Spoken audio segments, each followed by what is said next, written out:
Hello guys, this is Azona and welcome back to another PD2 video. As you can see, we have WWsin for today's video. This is a classic build and maybe some of you had played this build in LOD. But since Whirlwind is changed in Season 2 and I believe it's a huge buff, I decided to give this build a try. I've played this build for a couple weeks and I did lots and lots of tests. Now I'm quite satisfied with the results and I'm happy to share this with you. But let me warn you, this is not a budget build. You need some core items to make this build shine. WWsin is not the best maker, probably tier A or A+.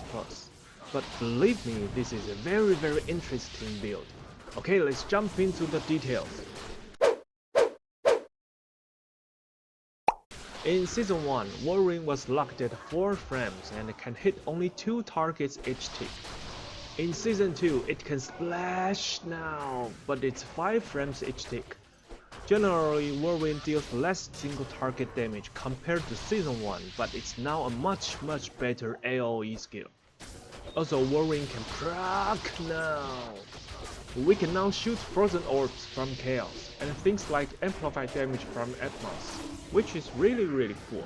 And to be honest, this is a Whirlwind that some of us waited for like 20 years. Max Claw Mastery for damage and attack rating. Max Venom, which add poison damage on your attack.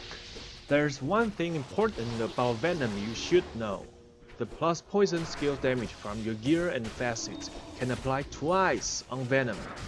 Sounds weird, right? Now here's the example. If I have level 40 Venom and a no plus poison skill damage from any slot of my gear, the poison damage is about 2600. Now I have Bramble, which offers up to 50% poison skill damage. The poison damage goes up to 3900. At this point, if I cast Venom and take off the Bramble and wear anything else, the poison damage will still be 3900. Now here's the most amazing part. If I keep using Bramble and hit a monster, the poison damage will be multiplied by Bramble again, which goes up to 5800. This number doesn't sound very impressive, but it's actually 5800 over 0.4 seconds, which is very short.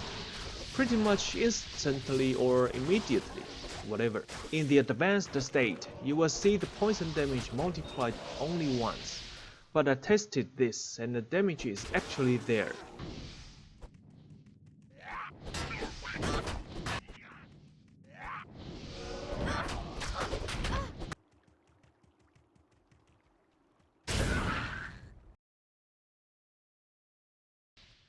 Max Cobra Strike as the synergy of Venom.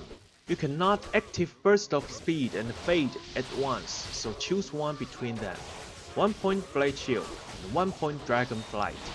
Feel free to spend your rest points. Personally, I have them into Shadow Mastery to have an additional meat shield. First of all, Chaos is the only one item in the game that gives you Whirlwind skill, so you must get one. When we're spinning, we're dealing both poison and physical damage at the same time. So, should I focus on physical damage or poison damage? Let me tell you the answer.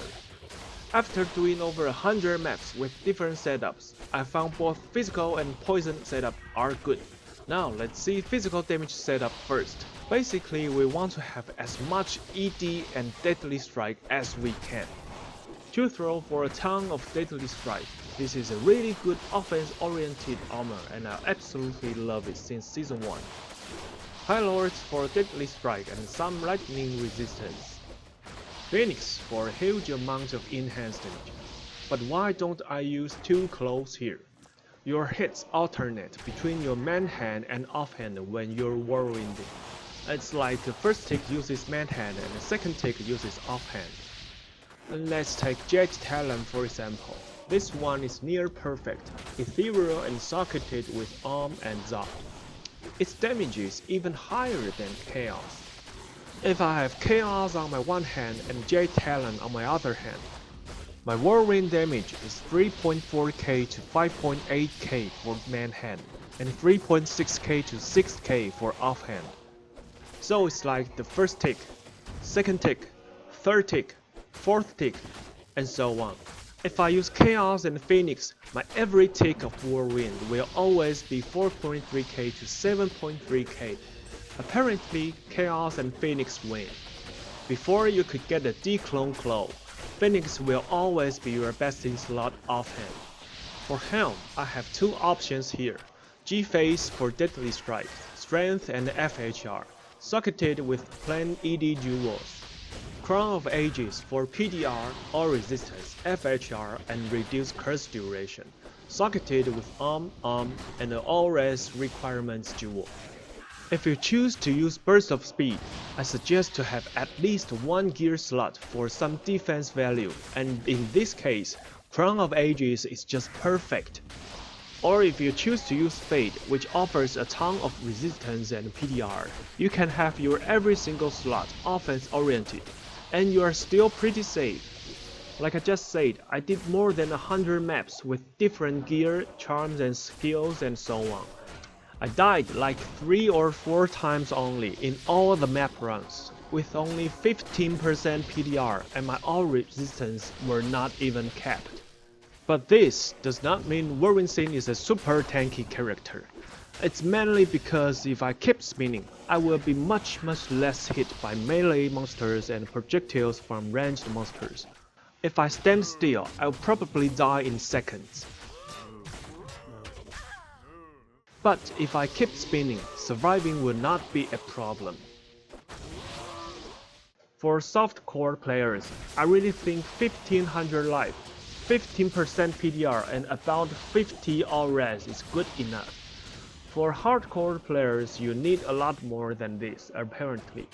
Nosferatus for Deadly Strike, Gore Rider for Deadly Strike again, Sword Drainer for minus physical resistance and dual leech, Ravenfrost for CBF, attack rating and dexterity.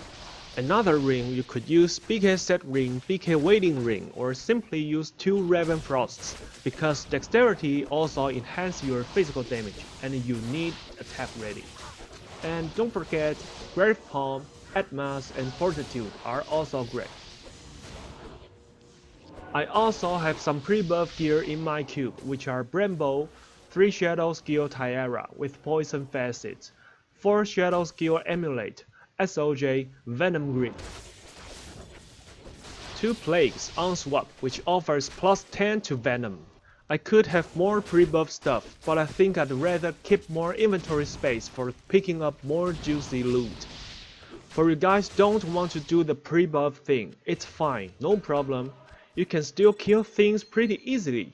Having no pre-buff gear is not the end of the world. For players who want to min-max their characters, pre-buff is definitely the way to go. Act 2. Defense Merc with Pride and Templar's Might. Annie, Torch, 10 max Grand Charms, 20 life small charms. With this setup, I have 5.3k to 8.9k physical damage and 98% deadly strike, which means the physical damage is actually 10k to 17k. 4.7k poison damage from Venom. So my total damage output is 14.7k to 21.7k. For Helm, I still use G-Phase but socketed with Poison Facets, and this is the case I choose to use Fade. If I use Burst of Speed, I'll use Crown of Ages. Bramble for plus poison skill damage. This is going to boost your poison damage by a lot, just like I mentioned a couple minutes ago. Venom Grip, again for poison skill damage. High Lords for deadly strike and some lightning resistance. Phoenix for enhanced damage. I did try Plague on offhand, which offers minus 23% enemy poison resistance and level 12 lower resist every now and then. But it's not as good as I thought because its base damage is so poor. Phoenix is definitely better. Nosferatus and Ghoul Rider for Deadly Strike. Ravenfrost for CBF, attack rating and dexterity. BK Waiting Ring for 1 skill, life leech and health. Pre-buff gear in cube. 3 shadow skill tiara with poison facets. 4 shadow skill amulet, SOJ, shadow dancer and arachnid. 2 plagues on swap which offers plus 10 to venom. Act 2, defense merc with pride and templar's might. Ending, torch, shadow GCs, 20 life small charms. With this setup, I have 4.7k to 7.8k physical damage and 63% deadly strike, which means the physical damage is actually 7.6k to 12.7k. 12k poison damage from venom. So my total damage output is 19.6k to 24.7k. After playing WWsin for a couple weeks, I feel like these two setups have pretty much same power. Sometimes the physical build was faster, and sometimes the poison build was faster, and the difference was so tiny. Personally, I prefer physical build because there are more poison immune monsters in maps. With 2 kinds of damage type, we're able to do all content in the game. But I suggest to skip maps that contain ghosts, because they are poison plus physical immune. The truth is we can still take them down with cold, lightning and magic damage from chaos, but it's too time consuming. Switch to pre-buff gear if you have. Cast battle command and sorry, that's what barbs do. Cast fade or burst of speed, venom, blade shield, shadow master, and you're ready to spin. I know that sometimes it's frustrating to do single target damage with Whirlwind. You need to do like a small triangle or something like that. And if you spin too far away from your target, it's going to slow down your kill speed by a lot. But thankfully, we assassins have Blade Fury, and it's just a prerequisite of Blade Shield. In fact, Blade Fury is a perfect boss killer. According to my tests, I kill a boss roughly 2 times faster with Blade Fury than with Whirlwind. Make sure you clean all monsters around the boss before you use Blade Fury, because you don't want to be interrupted when channeling Blade Fury. Dragonflight is an amazing skill for this build. Teleporting into a pack and whirling them to death makes you really cool. And if you haven't got the currency for Pride or Infinity for your merc, just give him an amplified damage weapon, like this.